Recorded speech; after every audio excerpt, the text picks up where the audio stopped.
Hello COM4805s, my name is Louise van Dijk and I am the lecturer on COM4805 that is specifically responsible for assignment 1. And in this video tutorial I'm going to give you some additional information and some guidelines on how to approach this assignment. I'm going to switch to my screen now, but I just wanted you to see my face and to have some idea who it is that's talking to you. In the tutorial today, I will firstly quickly go through the basics of assignment 1. Then we are going to look a little bit at assignment analysis, what it is that assignment 1 wants you to do. Then the reading for your assignment, and lastly some tips on writing your assignment. How should you present your assignment after putting it all together? The basics is that assignment 1 is due on the 19th of May. It is in little less than a month.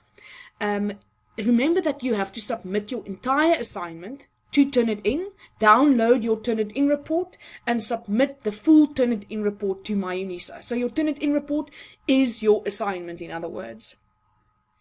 And before you start assignment 1, the following 4 things are important. They are kind of orientation things. The first one is the module orientation video of Professor Duplessis. Remember to watch the video and also to access the introductory and orientation resources she uploaded for you on MyUnisa. Then on your module page, you will see on the left hand side there's a column, and one of the buttons on that column is academic writing.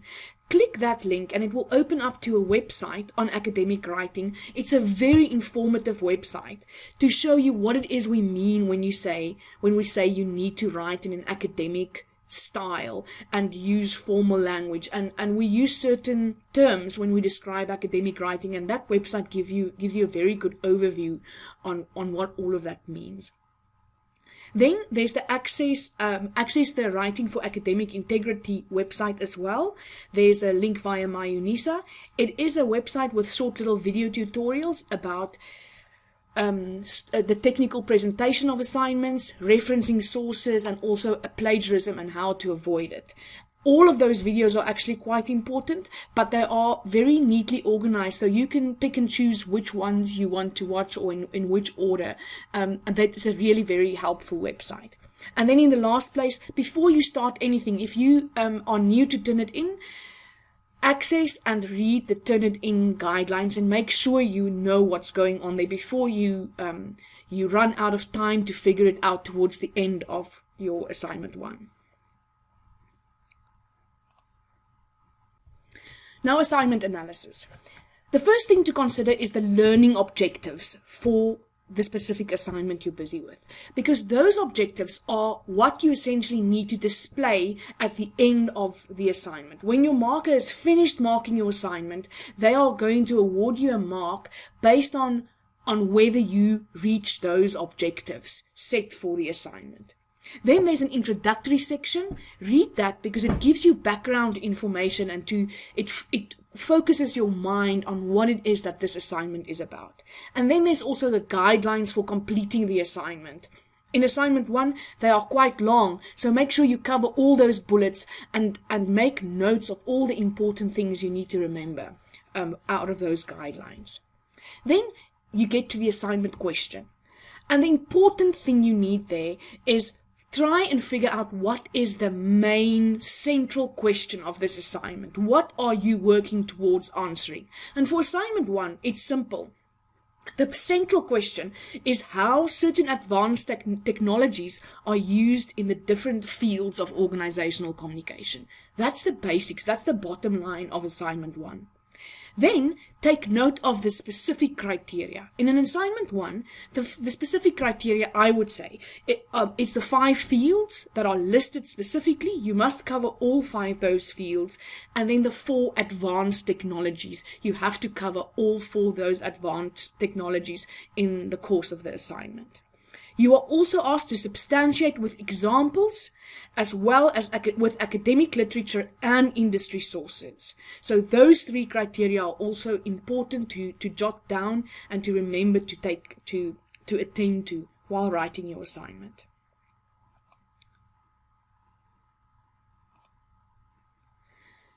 The next thing is the reading for assignment 1.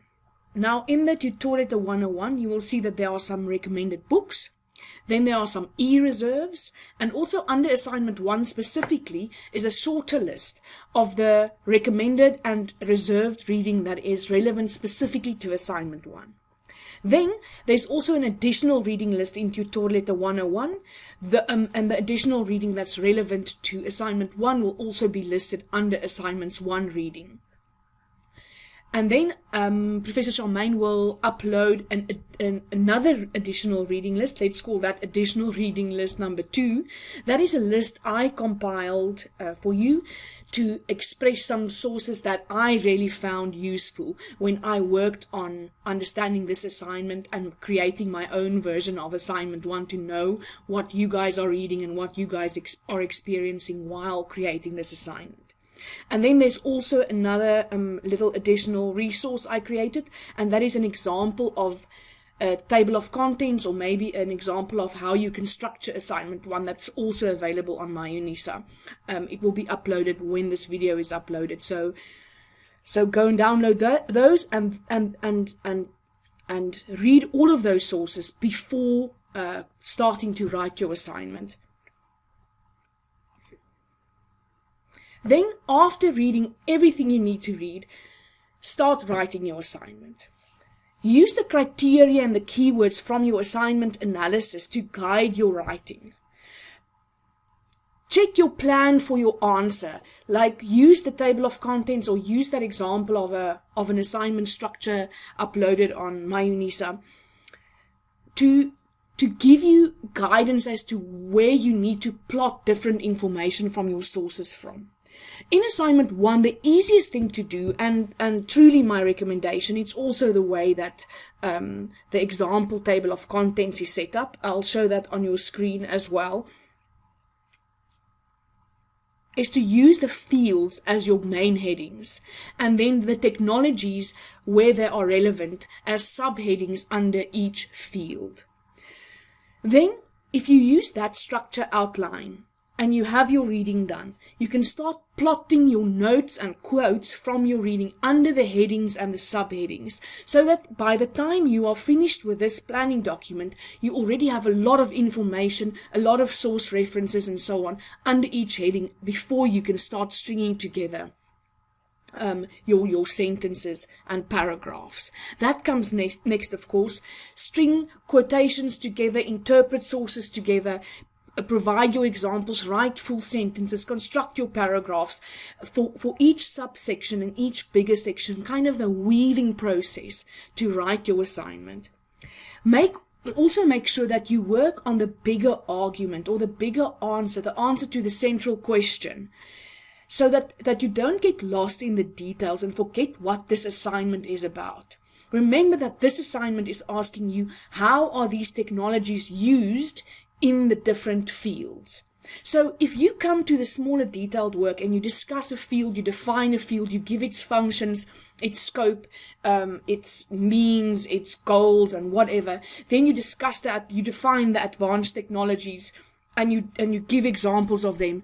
Don't forget the central question. Don't forget to say how these are used in the field.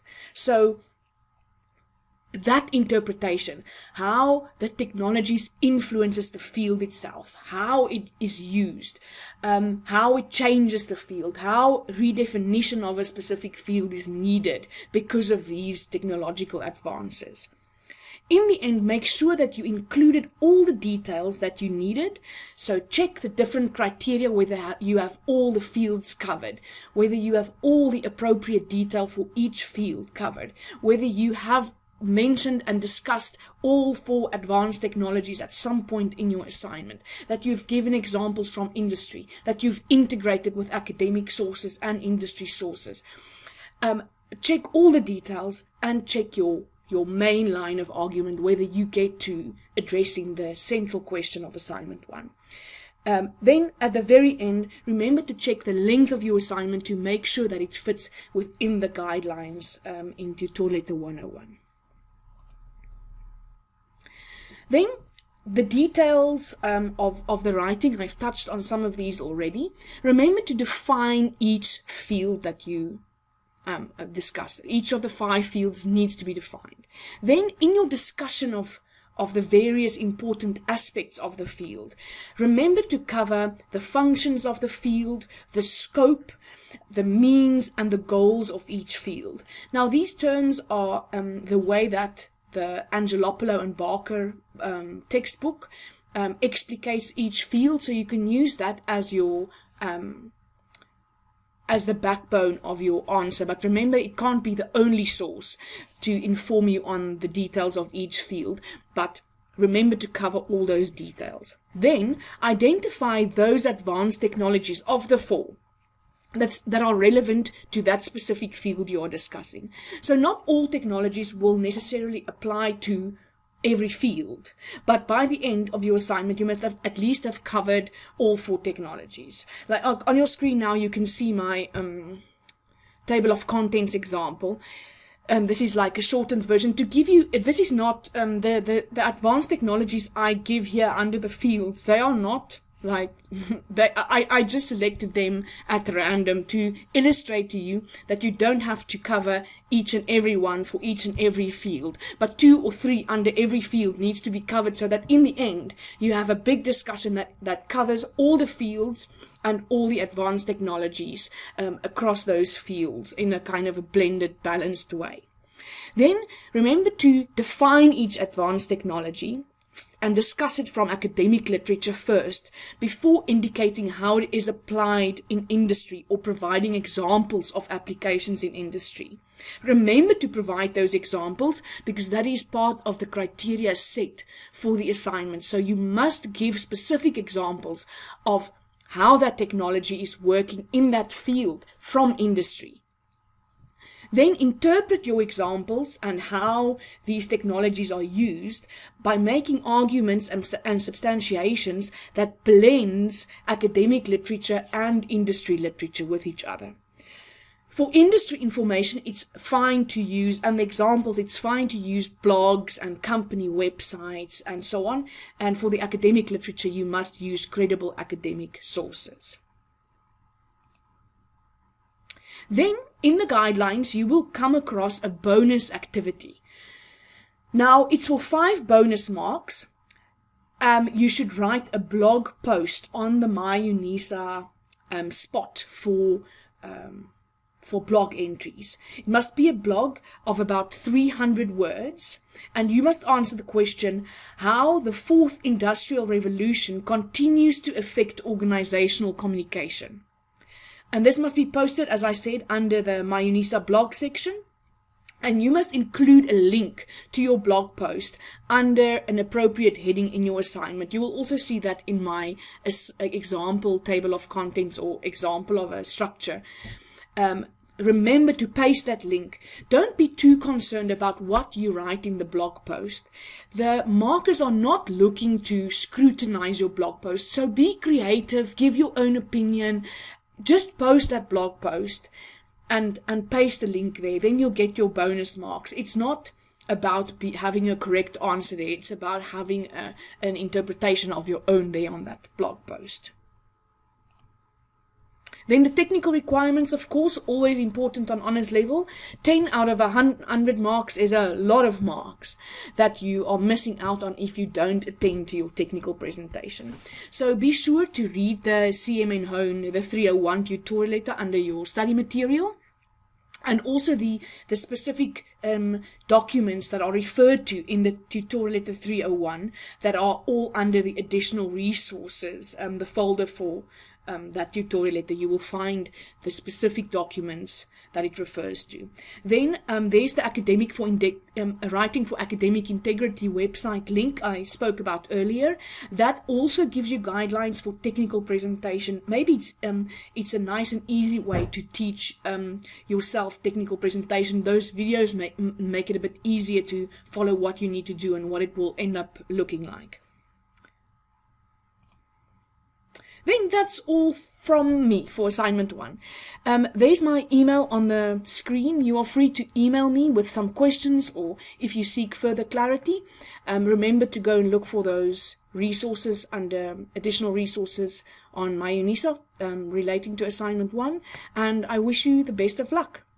Happy studies. Bye.